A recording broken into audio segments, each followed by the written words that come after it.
Em 1900, pescadores de esponjas gregos encontraram um naufrágio no fundo do mar Mediterrâneo. Havia estátuas de bronze, moedas antigas, cerâmica, o tipo de coisa que arqueólogos esperam encontrar num naufrágio de 2000 anos. E então, encontraram algo que ninguém esperava. Um bloco de bronze corroído, do tamanho de um livro grosso, cheio de engrenagens, num naufrágio de 2100 anos. Quando os cientistas finalmente entenderam o que estava olhando, a conclusão foi tão perturbadora que alguns se recusaram a aceitar por décadas. Aquilo era um computador, não metaforicamente, funcionalmente. Uma máquina de calcular de precisão extraordinária, construída mais de 1000 anos antes de qualquer tecnologia semelhante aparecer novamente na história da humanidade. E até hoje, ninguém sabe quem a fez. Fala curioso, eu sou o Lucas e seja muito bem-vindo ao Oculto História, então não se esqueça de curtir o vídeo e de se inscrever aqui no canal e ativar o sininho para você receber toda a próxima história que a gente apresentar. E bora pro vídeo. O mecanismo de Anticítera, batizado assim pela ilha grega próxima ao naufrágio, é o objeto tecnológico mais misterioso que a arqueologia já produziu. Por fora, quando foi encontrado, parecia apenas um bloco de metal oxidado e fragmentado. Os mergulhadores o trouxeram à superfície sem entender o que tinham nas mãos. Foi só meses depois, quando o objeto começou a se partir pela oxidação, que os primeiros fragmentos de engrenagem apareceram. E aí começou um dos maiores quebra-cabeças científicos da história moderna. Por décadas, os pesquisadores tentaram entender o que era aquilo. A tecnologia de análise da época era insuficiente. Os fragmentos eram frágeis demais para manipulação extensiva.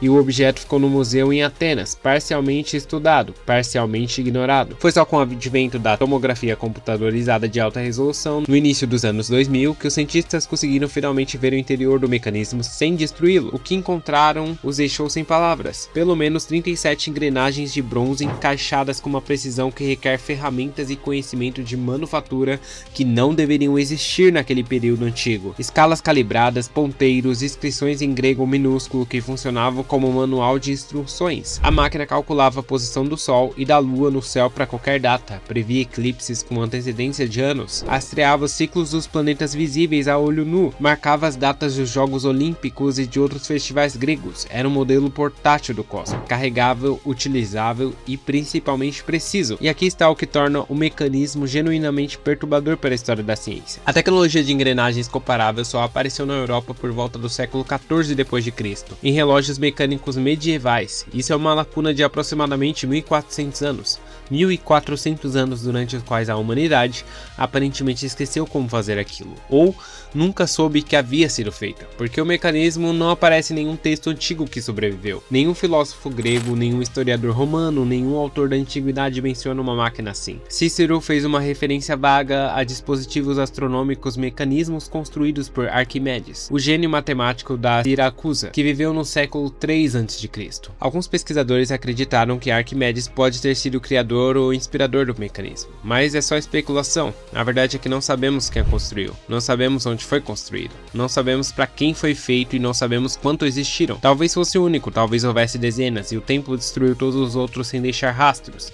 A implicação que os historiadores da ciência relutam em verbalizar, mas que os dados sugerem com força, é esta. O mundo antigo pode ter chegado a lugares tecnológicos que a história oficial não registrou. Não estamos falando de teorias de civilizações perdidas ou conhecimento alienígena.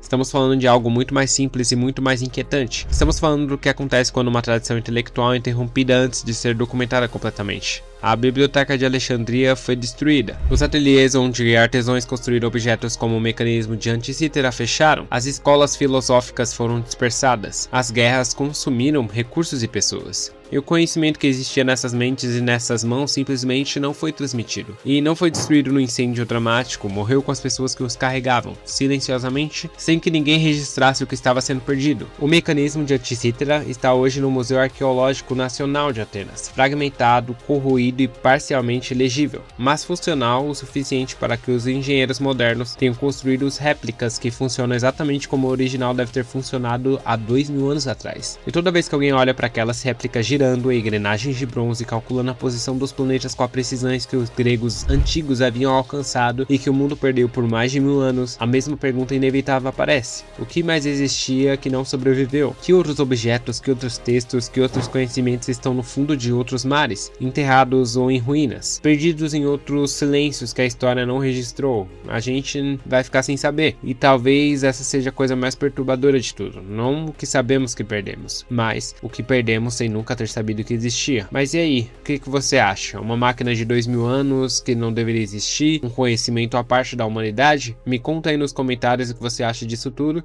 e não se esqueça do like e de se inscrever aqui no canal. Valeu e até o próximo vídeo.